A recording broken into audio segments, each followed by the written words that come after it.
Alhamdulillah, segala puji dan syukur kita ucapkan atas segala nikmat yang Allah berikan kepada kita.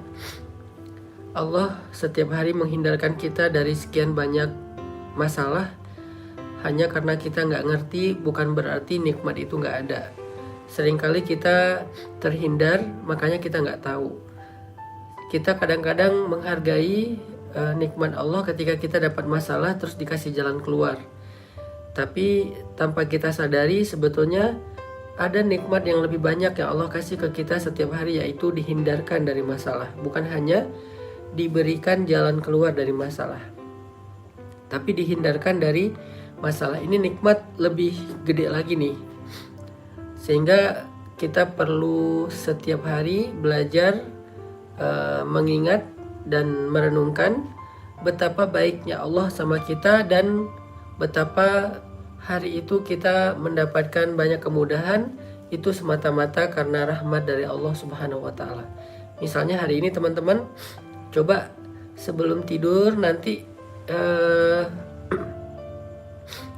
teman-teman ingat lagi kira-kira hari ini udah dapat kemudahan apa aja dalam hidup. Mulai dari bangun tidur tadi pagi, kemudian berangkat kerja, berangkat kuliah, berangkat sekolah atau beraktivitas, sampai kembali ke rumah saat ini, udah berapa banyak kebaikan-kebaikan dan kemudahan yang kita dapatkan. Itu semuanya nikmat dari Allah. Sehingga sangat pantas jika kita menutup hari kita di malam hari sebelum tidur dengan kalimat Alhamdulillah, segala puji bagi Allah Subhanahu wa taala. Karena hidup kita penuh dengan kebaikan dari Allah. Kalau enggak, kita enggak bakalan bisa mendapatkan kemudahan-kemudahan seperti saat ini. Malam ini kita akan melanjutkan pembahasan tentang Al-Malik, salah satu di antara Asmaullahil Husna, yaitu Al-Malik. Lalu kira-kira apa makna dari kata Malik ini? Malik ini memiliki makna, yang pertama adalah yang memiliki, yang kedua adalah yang berkuasa. Tetapi khusus untuk Allah, kalimat Malik atau Malik atau Malik itu mengandung semua makna kekuasaan. Jadi Allah itu tidak relatif. Ada orang yang punya sesuatu tetapi dia tidak berkuasa. Ada yang berkuasa terhadap sesuatu tapi tidak memiliki. Maka itulah relativitas dari kata Malik apabila dilekatkan kepada makhluk. Berbeda dengan kata Malik yang dilekatkan kepada Allah sebagai nama-nama Allah. Makanya Allah punya nama Malik itu punya cakupan makna yang jauh lebih luas. Dia nggak relatif seperti kepada manusia, tetapi Allah itu absolut. Sehingga dari sini kita dapat sebuah pelajaran bahwa kepemilikan manusia itu sifatnya relatif. Kekuasaan manusia itu sifatnya relatif. Ada orang yang punya sesuatu tetapi tidak bisa ngapa-ngapain. Ada orang yang bisa ngapa-ngapain dengan sesuatu tetapi dia nggak memiliki. Lalu pelajaran iman apa yang kita dapatkan dari poin pertama ini? Dari poin ketika kita memahami makna Malik kepada makhluk dan Malik kepada Allah. Apa poin pelajaran iman yang kita dapat dari sini? Dari poin pertama ini, pelajaran iman yang kita dapat teman-teman adalah bahwa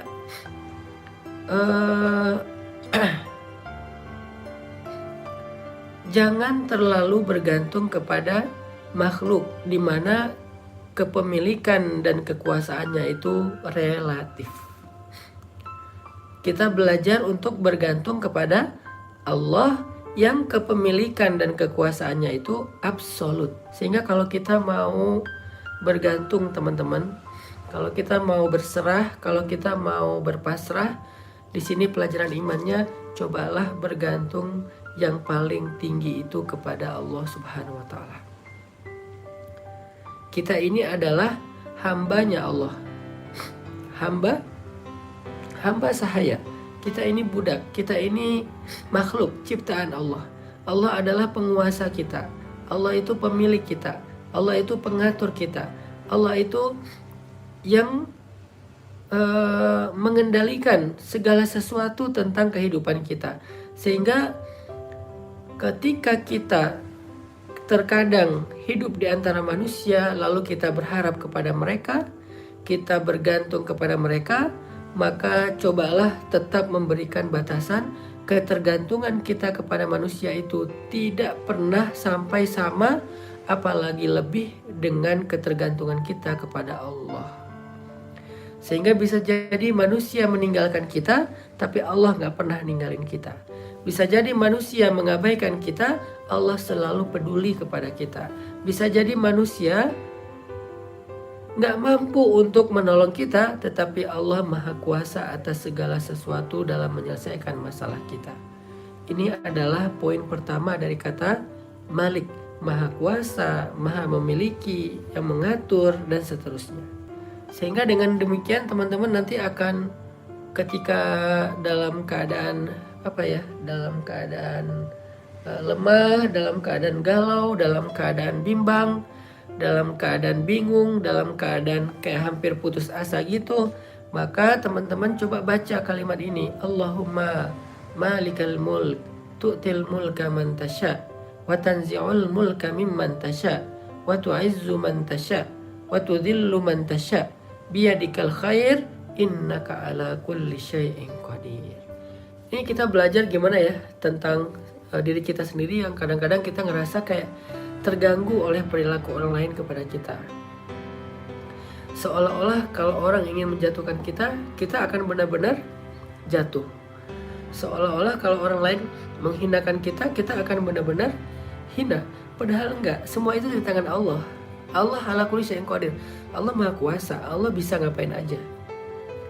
Jadi orang tuh nggak bisa menjatuhkan kita, menghinakan kita tuh nggak bisa. Karena orang itu nggak berkuasa, dia relatif. Allah yang bisa menghinakan dan merendahkan seseorang. Terus kenapa ada orang yang dicelakai oleh manusia terus dia celaka? Ya kemungkinannya dua. Kemungkinan pertama adalah itu adalah sebagai ujian untuk mengangkat derajat dia.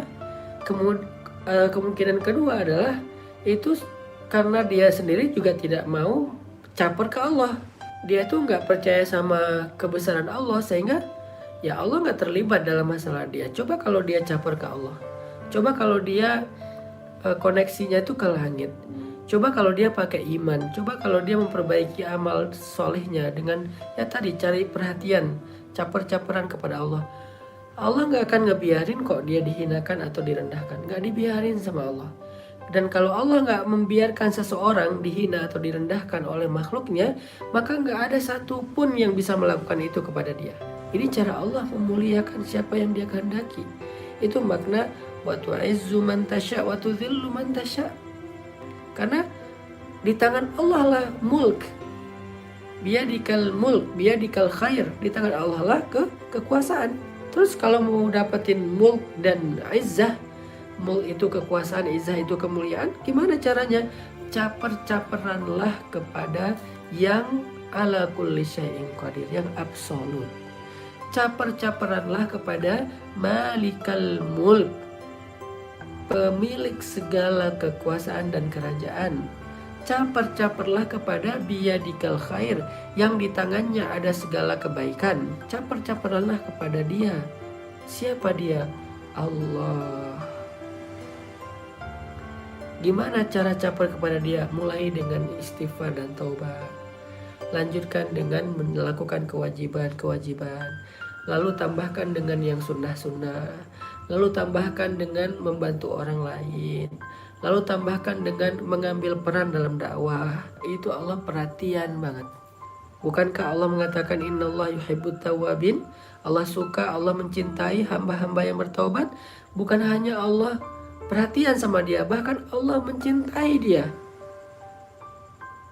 Setelah Allah mencintai dia, Allah gak mungkin ngebiarin hamba yang dia cintai itu disakiti oleh orang lain. Gak mungkin. Sama kayak kita mencintai manusia, mencintai pasangan, mencintai anak.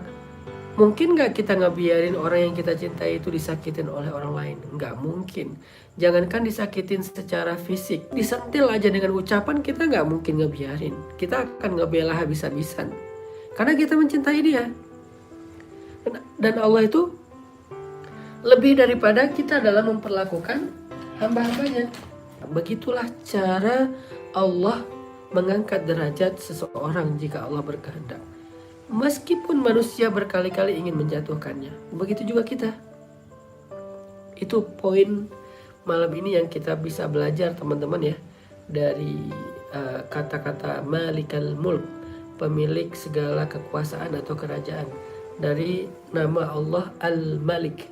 Jadi kita belajar satu hal aja dulu malam ini, belajar iman. Kita percaya bahwa segala kerajaan, kekuasaan, kemuliaan, kehinaan, jabatan, karir, itu semuanya di tangan Allah secara absolut. Karena kekuasaan dan kemuliaan itu ada di tangan Allah, maka yuk kita sama-sama bergantung kepada Allah dengan cara caper-caperan kepada Allah SWT. Salah satu bentuk caper kita kepada Allah yang tadi saya sampaikan adalah Allah itu perhatian banget sama orang yang bertaubat atau istighfar. Maka yuk kita banyakin istighfar dan taubat.